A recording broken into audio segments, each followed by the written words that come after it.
Welcome.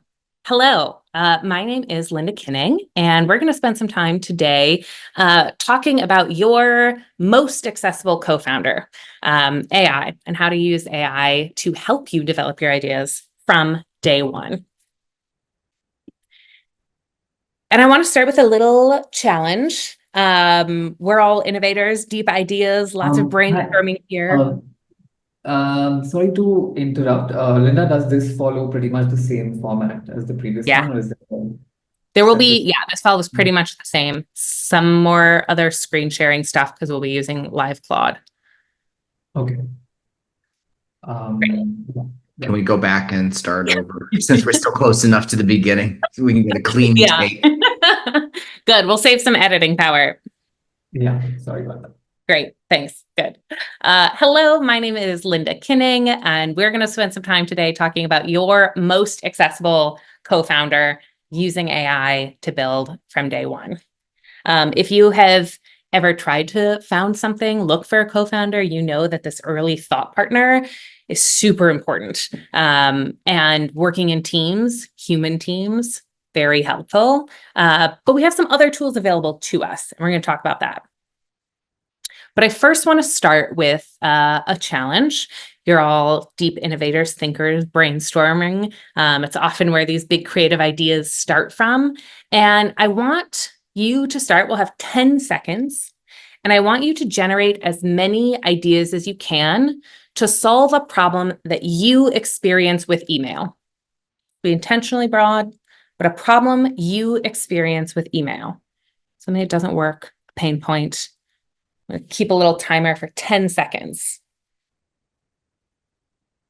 Yeah, Layla.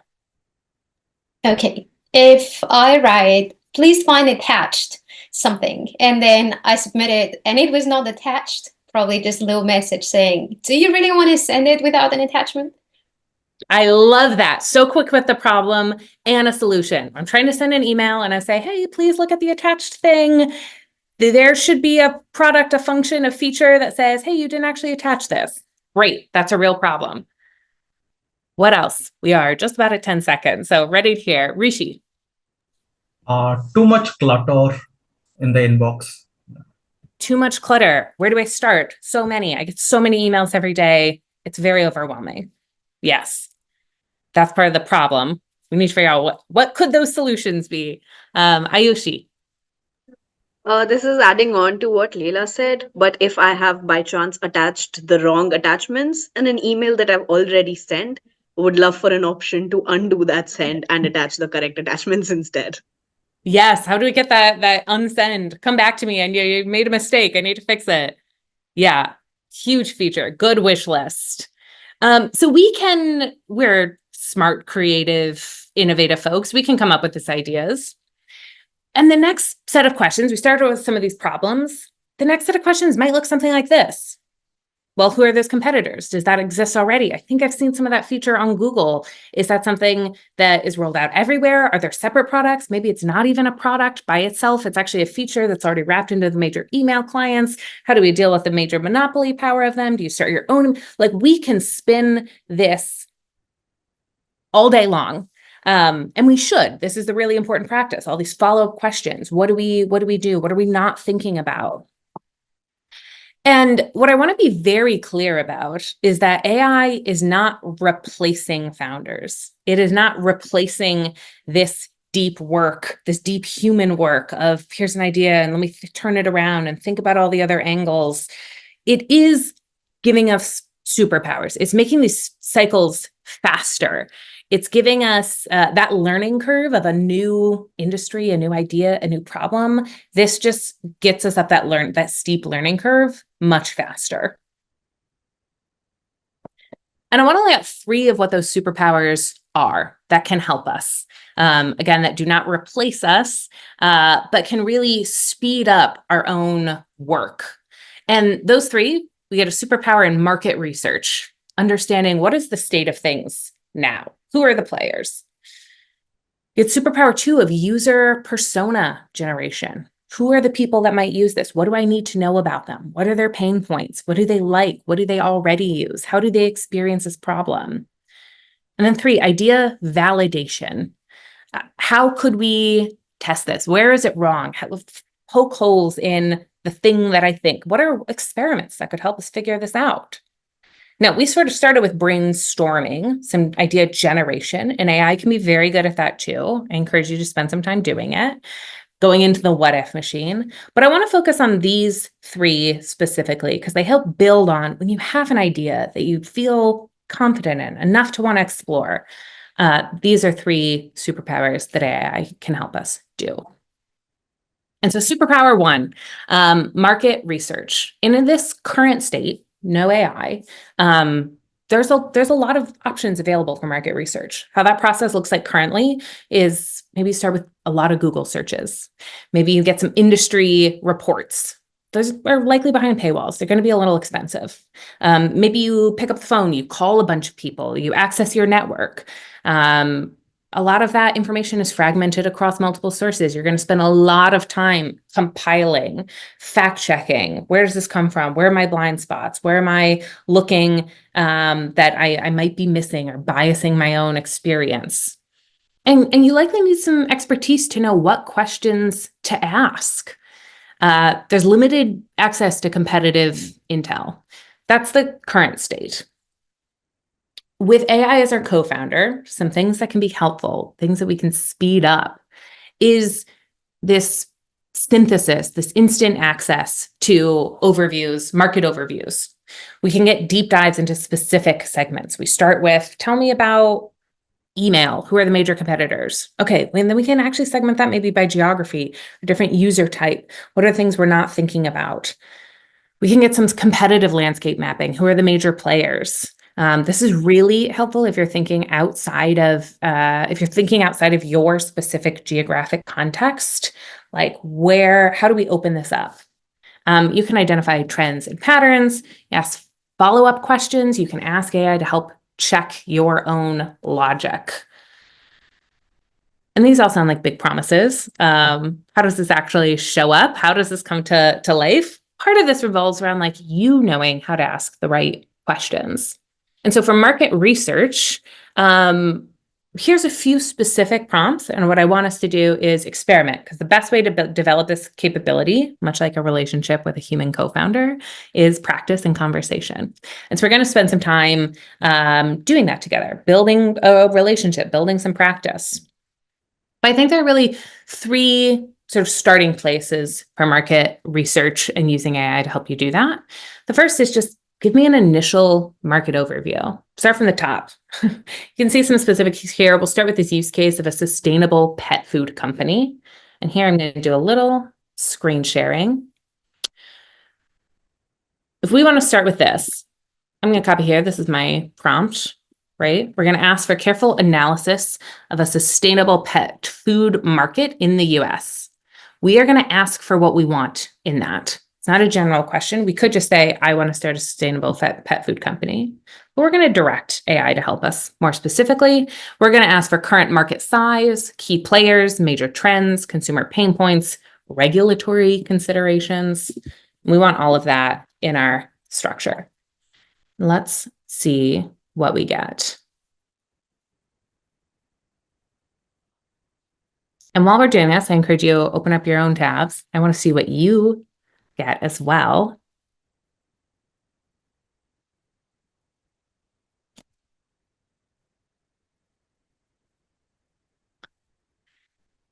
This is giving us a lot, and it's giving us in a format I think that is a lot easier than a ton of Google searches. So what does this tell us? We asked for specific things, directed it. So we get some market size, 3.2 billion in this last year, roughly 8% of the total pet food market. So it tells me that's more niche. Zoom in on this a bit.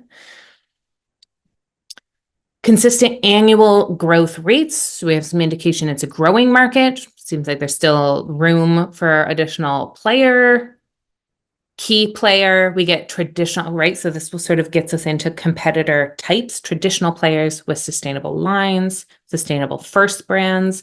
These are all things that I'm going to take stock of these. I want to know. I've heard of Open Farm. I know I've actually never heard of Jimny's. So maybe I'm going to look at that one specifically. doing something interesting in insect-based protein. That's something I didn't know before. So this gives us additional points that we are going to build off of. AI never does our thinking for us, but it can help direct and give us options for where to go next. This gives us some more about consumer pain points. I asked for that. What are the current problems? Regulatory considerations. It's going to be US specific because that's what I asked for. Market opportunities. What are some directions I could go in?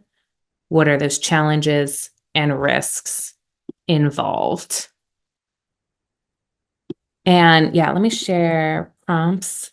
Thank you. Here. The goal here is to find, again, a jumping off point. And we could go deeper, right? So we're going to move through this sort of left to right. We asked, give us the big overview. We don't stop there. We go deeper. I want to go into a competitive deep dive. So this gave us some of these top 3 brands. And I'm going to ask to analyze positioning, price points, distribution channels, customer complaints. What are the gaps? I'm trying to understand, how could I play?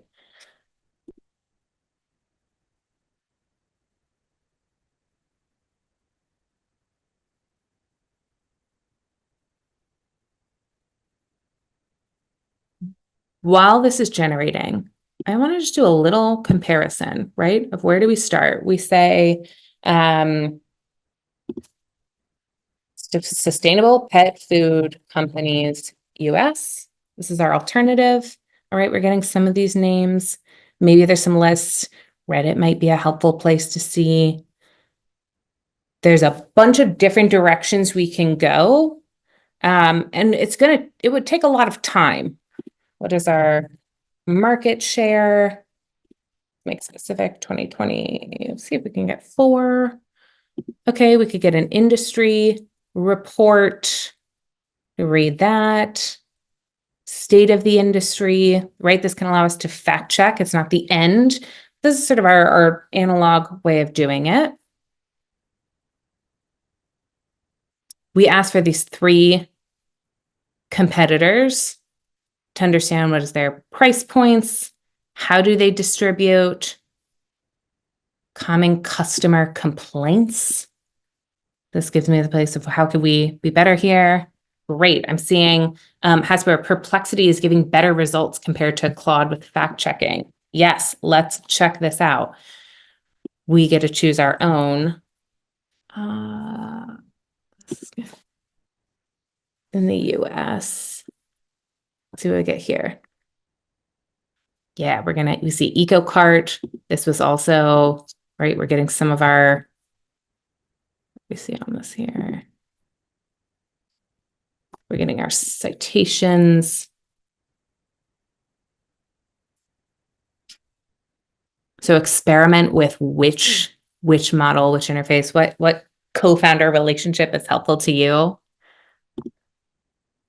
And then we can get further through this funnel. Based on this market analysis, we've now built this context window. Identify 5 underserved needs or market gaps in sustainable pet food. Explain why each one exists and what makes it challenging to solve. I'm going to continue to build off this one, but again, explore your own favorite model.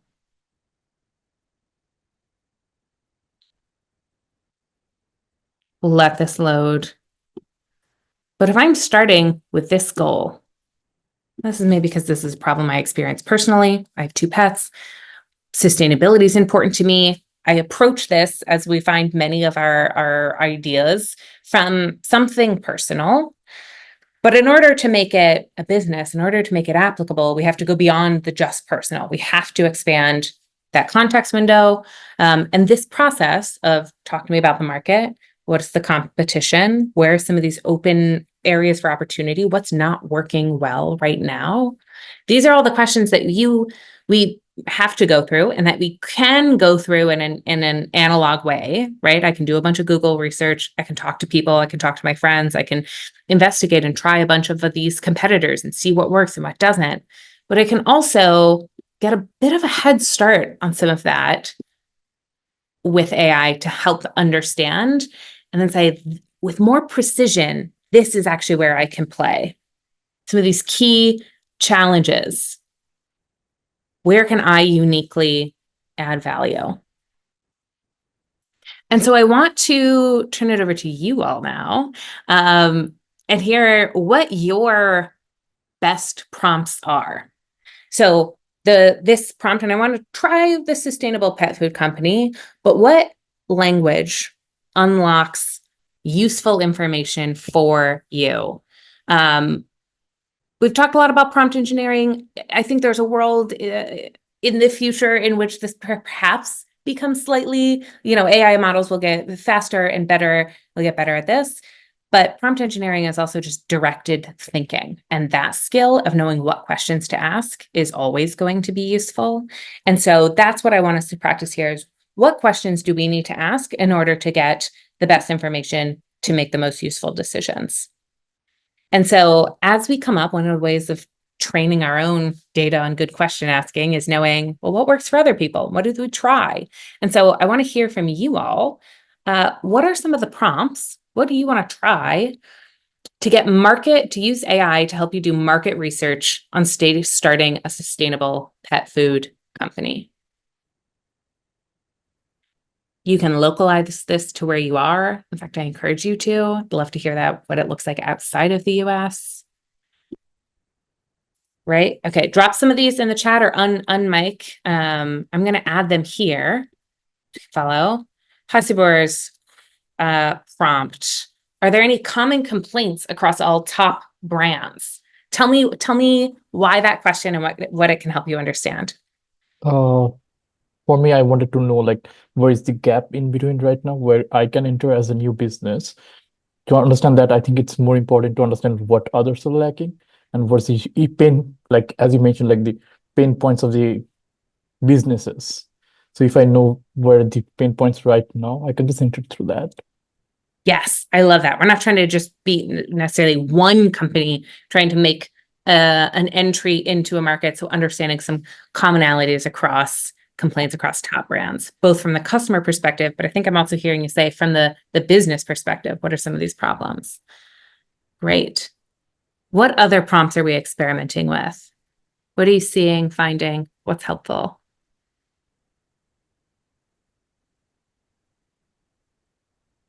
Yes, Rishi. Like making the problem like geography specific, not in the sense that like this location, but more like tier 2 cities kind of a question. Yes, we get specific, right? I love this. So your prompt is, what are some pain points faced by the customers of sustainable pet food markets in the tier 2 cities of the US? So even if my goal is to say I want to launch in the US is a very big country. Where do you start? So you're saying we can use this to actually get more specific and drill down into specific geographies. I love that. Layla, I see a prompt in here from you. Tell us about it. Yeah, I would be curious about what is the impact versus scale trade-off that these big companies are juggling with in the sustainability, like pet food market. Yeah. So your prompt talks about like, what are these, already find innovative brands. We don't know the old things, the things that are already making a bit of a splash. What are their unique selling points, product offerings, trying to find who is most competitive in this like innovative section. I love that. And you're asking specifically at customer satisfaction levels.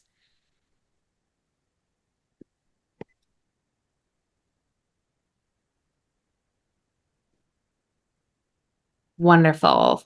And I see that. Great. I think another prompt could also be to see what social media trends or what people on social media platforms have said about these brands. So to focus on not just the product, but also the marketing and the narrative around these brands. Ooh, I love that. What could that prompt sound like?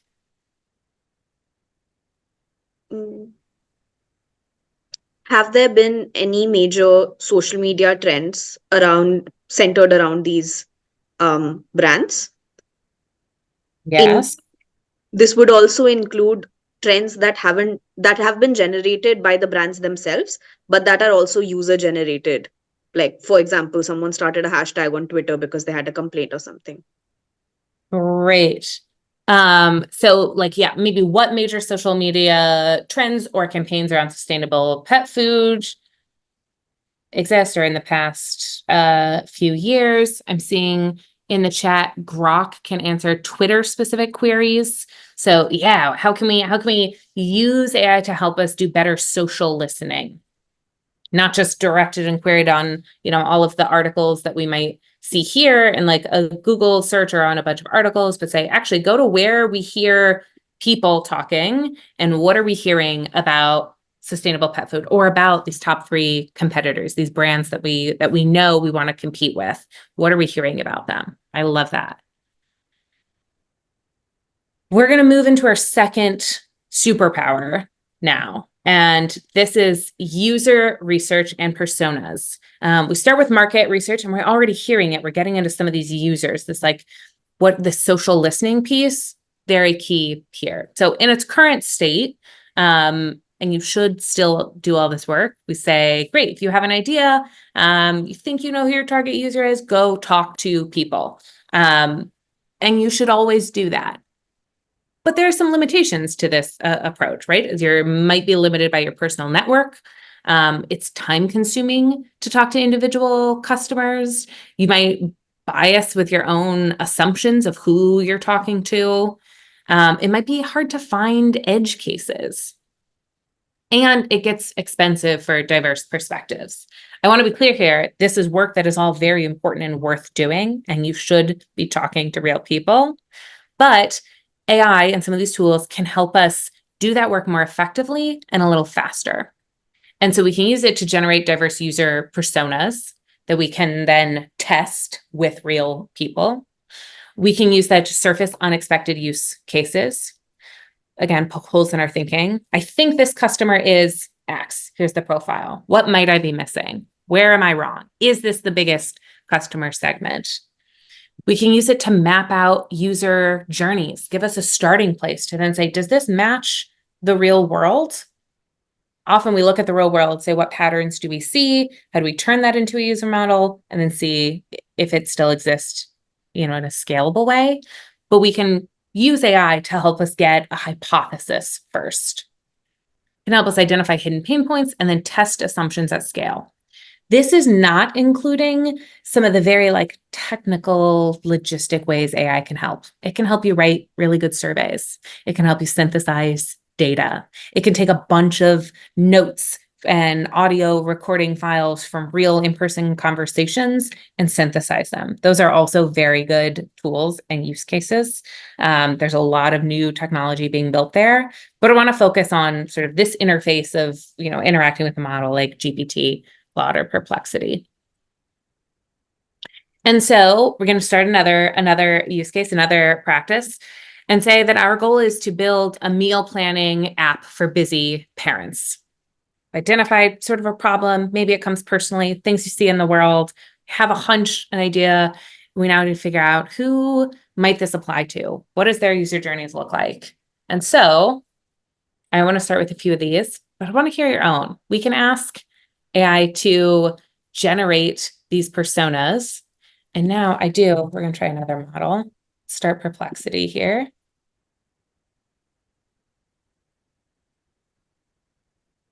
Getting trained on Reddit, which I think is a very helpful and accurate source. So this gives us, again, a persona is only as useful as it is specific. If it can help us find in the real world, who is this customer? So we get a persona, the overwhelmed working mom, Sarah, 35. We understand a little bit about what this user journey looks like. Up at 6 a.m., 2 kids, ready for school. She works a job. Maybe there's aftercare. We get frustrations, current solutions. What's she doing now? What would she maybe switch for? This can help us give, again, some of those ideas. Another different persona, health-conscious dad, the busy stay-at-home parent. Those demands are going to be different. Budget-conscious couple. This gives us a selection with which we can, again, evaluate our own assumptions and say, ooh, actually, I never even thought about this segment. Maybe I should. Do I want to? We get to make these strategic things. This helps us understand, if I say, wow, this is actually the culinary enthusiast is really, that's the segment that I actually most want. I want my meal planning app to be like premium cuisine. I want it to taste really, really good. This helps me understand a little bit more of who that persona might be and how that's different. Who am I chasing and who am I saying that's maybe not quite my customer for this idea? From here, with some personas, again, as a starting point, AI is not going to tell you everything or who your customer is, but it gives you options so that you can make the choice. We can ask for this user journey map. Always a good practice. And give us a starting place that we can adjust from. This is giving us in words, we can make this visual. We understand these pain points. Some of the process start with planning. How do I plan this food? What are my workarounds? What's not working?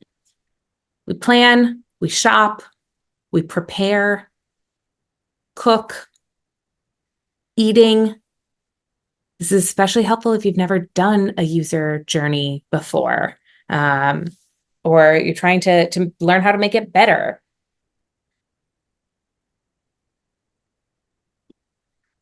We can also use this to help understand some of these edge cases. Edge cases are important for, one, expanding the users that we might include, for understanding how might this be used in a way we're not thinking about. Again, this way of finding some of our blind spots. And so we can ask the follow-up here. We can pay more for full perplexity.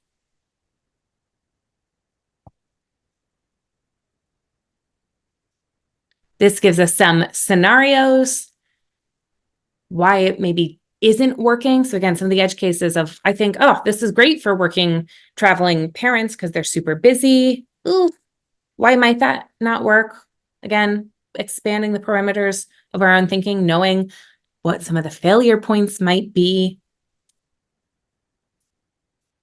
And then we can take this and again, test it with the real world. How can we find budget conscious student who might actually use this for themselves?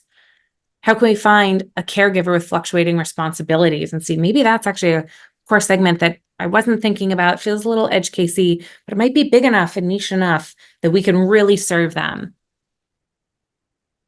And so I want to turn to you all now and get some of your prompts, the language that works, the kinds of questions, queries that you have for using AI to help user research and make personas for building a meal planning app for busy parents.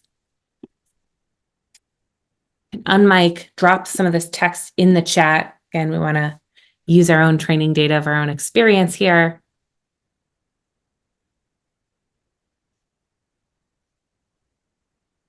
Layla, what kind of queries might you start with? What questions do you want to ask?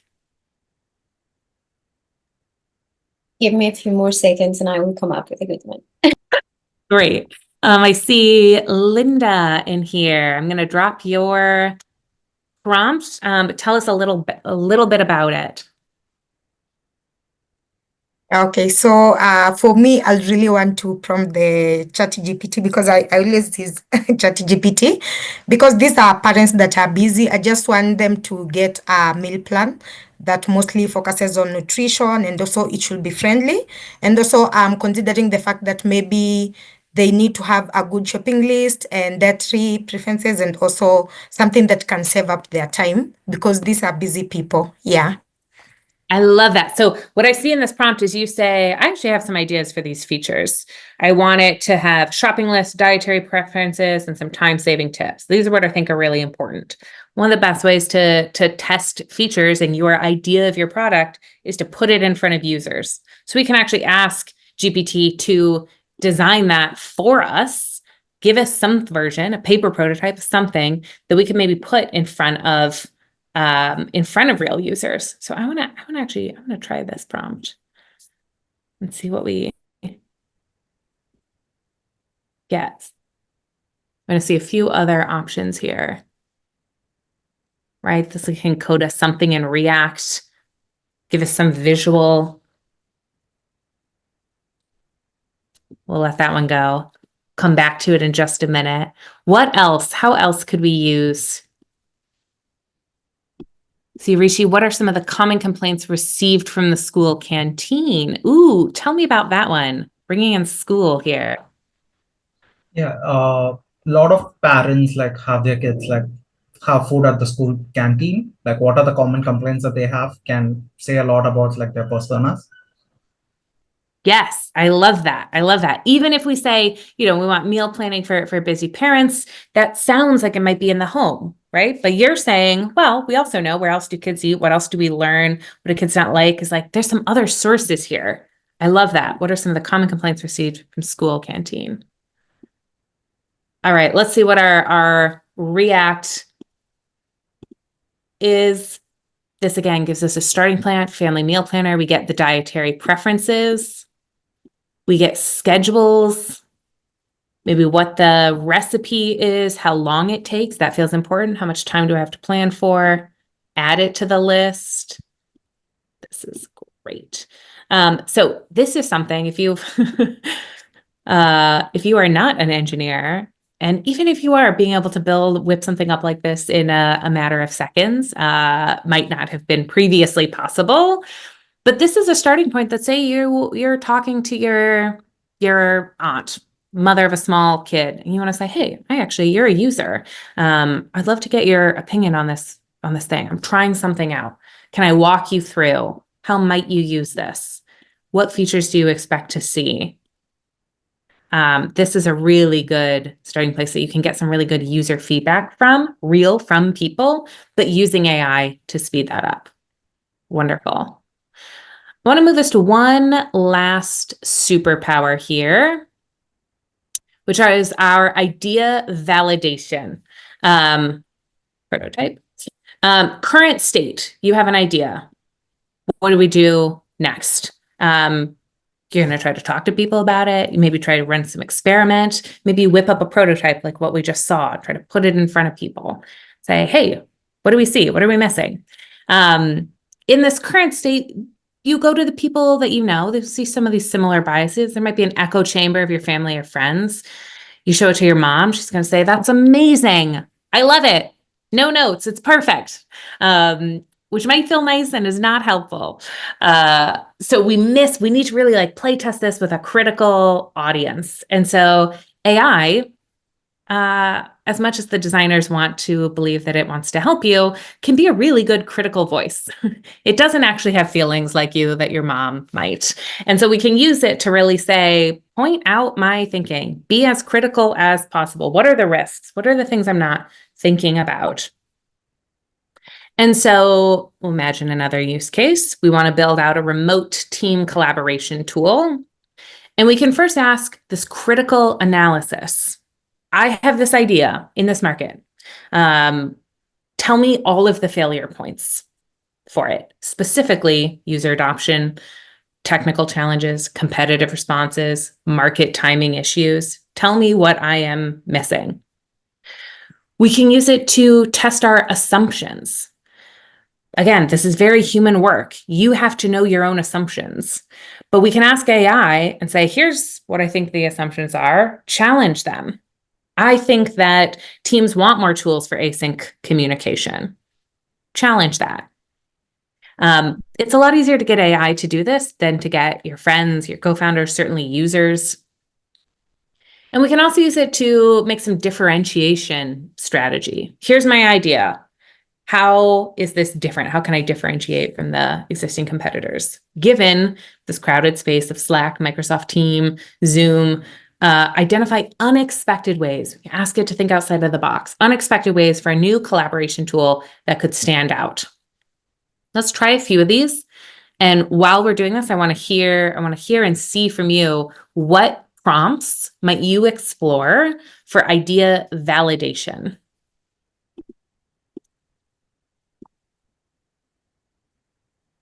let's just try chat. What do we get back here?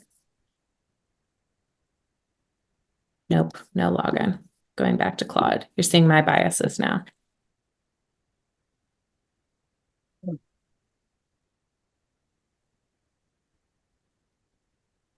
We'll let this run.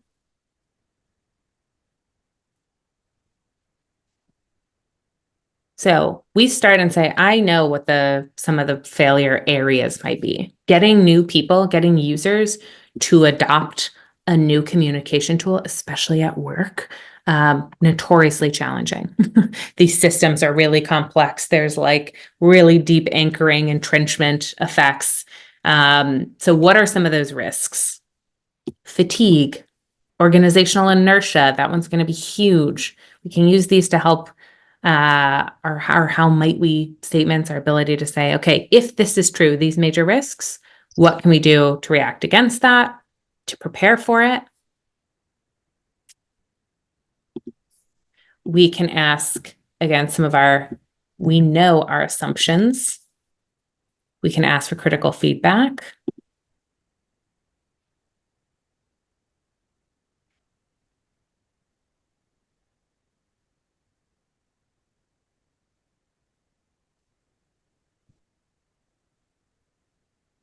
Teams, assumption 1, teams want more tools for async communication.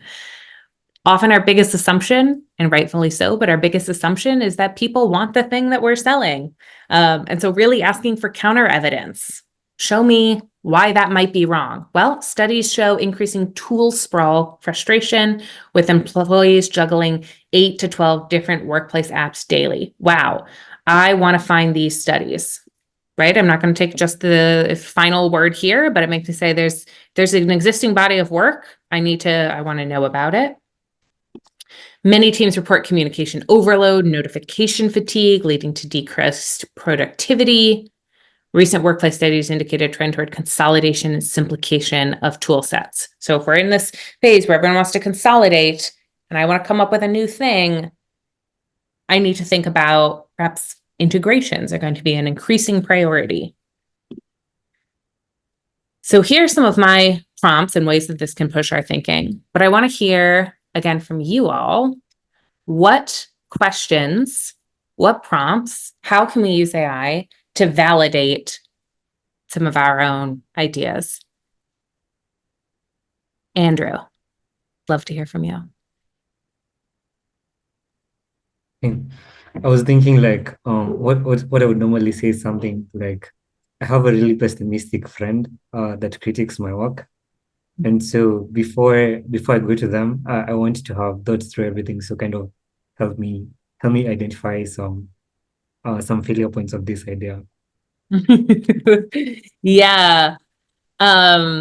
Great. So you might have a real person in your life who you know is your most critical advisor. And that's keep that person close by. But we can also ask AI and say, hey, be my most critical advisor. Help me make this better. Identify failure points in this idea. Great. What else?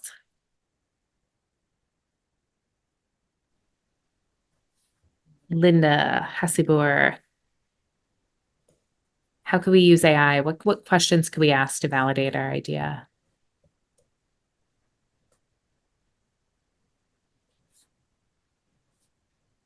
I would ask Perplexity to compare my idea with any existing product that it can think of, just to see like if there is anything existing in the market.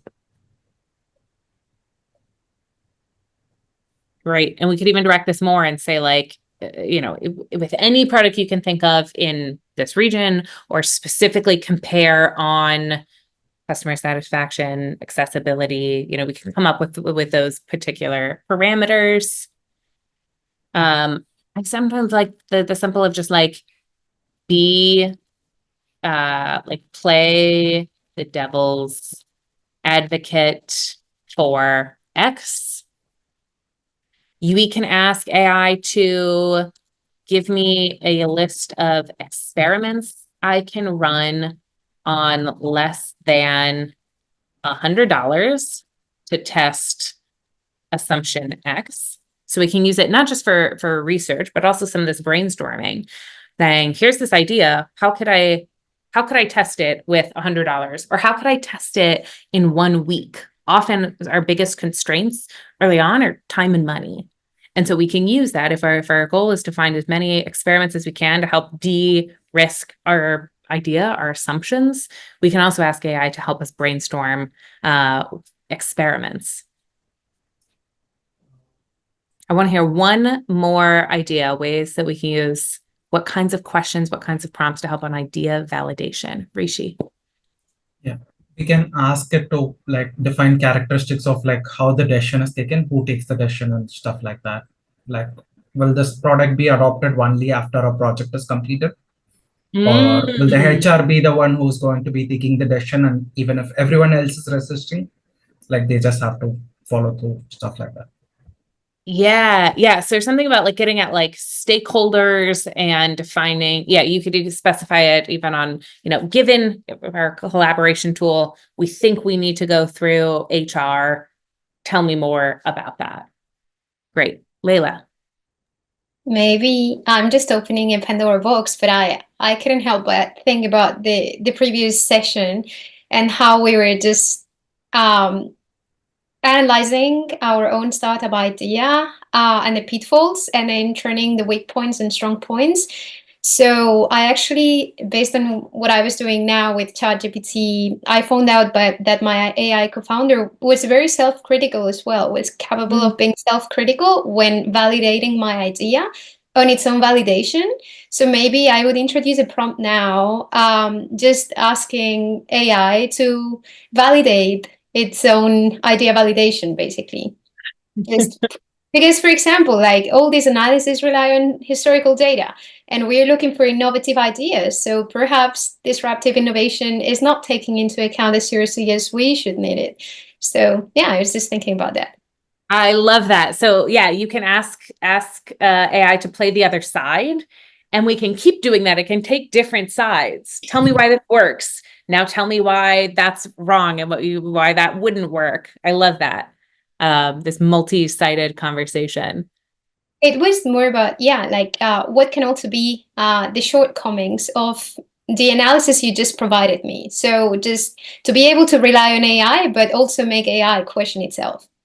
I love it. And that goes nicely, into our wrap up. Essential rules, which is always verify these AI outputs. Your human verification, your own brain, your own logic, your own gut check. This, again, does not tell us what to do. It gives us options. Ultimately, the agency and decision lies with us. And that's a deeply responsible and where the really creative work comes in. So verify, challenge, question. We can use AI for divergent thinking. How do we go big? Give me all the options. But humans for convergent. How do we cut down all those options? And then combining AI insights with real user research. If you come up with an idea, you have great customers in mind, you've used AI as a helpful co-founder, but have not talked to a single live person, you have missed an essential step. You have to talk to real people always. And then last, but certainly not least, is something that applies to any and all AI prompting, which is just keep them focused and specific. The answers are only as good as your questions. And so the more work, and that's the only thing we can control, is the inputs. Make our inputs focus, specific, refine them over time. All right. Thank you all. I'm excited to see how you use your AI co-founder for good and what ideas you can come up with.